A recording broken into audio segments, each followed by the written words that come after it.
Bonjour et bienvenue à la rencontre du lundi. Ce matin, j'avais envie de vous partager un passage de l'évangile de Jean, qui est situé après la mort et la résurrection de Jésus, et qui correspond à la visite que Jésus fait aux disciples en présence de Thomas.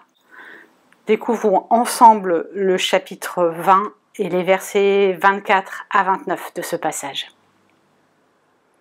Thomas, celui qu'on appelle le jumeau, l'un des 12, n'était pas avec eux quand Jésus vint. Les autres disciples lui dirent donc « Nous avons vu le Seigneur ». Mais lui leur dit « Si je ne vois pas dans ses mains la marque des clous, si je ne mets pas mon doigt dans la marque des clous et ma main dans son côté, je ne le croirai jamais ».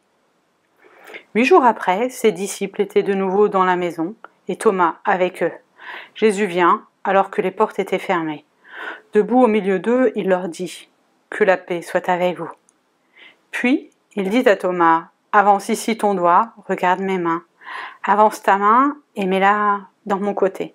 Ne sois pas un incroyant, deviens un homme de foi. » Thomas lui répondit « Mon Seigneur, mon Dieu. » Jésus lui dit « Parce que tu m'as vu, tu es convaincu? Heureux ceux qui croient sans avoir vu. » La tentation est grande de rejeter sur Thomas justement la faute de son incrédulité. Or, ce que je trouve fou dans ce passage, c'est que Jésus n'était pas là quand Thomas déclare qu'il ne croit pas ce que disent les autres disciples et que le Seigneur soit venu. Non, il était absent, certes, et pourtant, Jésus revient une semaine plus tard, se montre à l'ensemble des disciples, y compris Thomas. Je trouve que c'est une relation de proximité et d'amour que nous offre Christ, qui est ici relatée dans ce passage.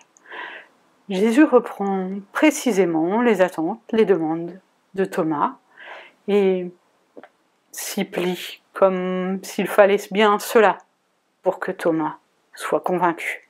Et c'est un cri du cœur par lequel Thomas répond « Mon Seigneur, mon Dieu ».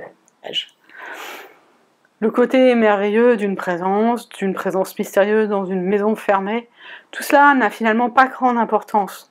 Ce qui est fondamental, c'est que Thomas demande et Jésus répond.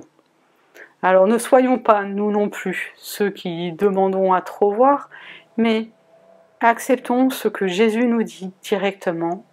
Heureux celui qui croit, car c'est bien là la délivrance. Jésus est venu pour nous et nous sommes sauvés par lui. Quelle belle nouvelle! Prions ensemble. Seigneur, je veux m'en remettre à toi ce matin, cette semaine encore. Guide-nous dans nos voies, dans nos chemins, dans nos doutes et dans nos incrédulités.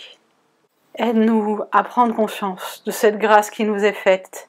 Je veux particulièrement te remettre ceux qui, justement, sont dans la difficulté et peinent à te suivre. Et avec les mots que tu nous as enseignés, je veux redire « Notre Père qui es aux cieux, que ton nom soit sanctifié, que ton règne vienne, que ta volonté soit faite sur la terre comme au ciel. Donne-nous aujourd'hui notre pain de ce jour. Pardonne-nous nos offenses comme nous les pardonnons aussi à ceux qui nous ont offensés. Et ne nous laisse pas entrer en tentation, mais délivre-nous du mal, car c'est à toi qu'appartiennent le règne, la puissance et la gloire au siècle des siècles. Amen. Le Seigneur qui est au-delà de tout, fait rayonner sa face sur vous et vous porte. Très belle semaine à chacun et à bientôt.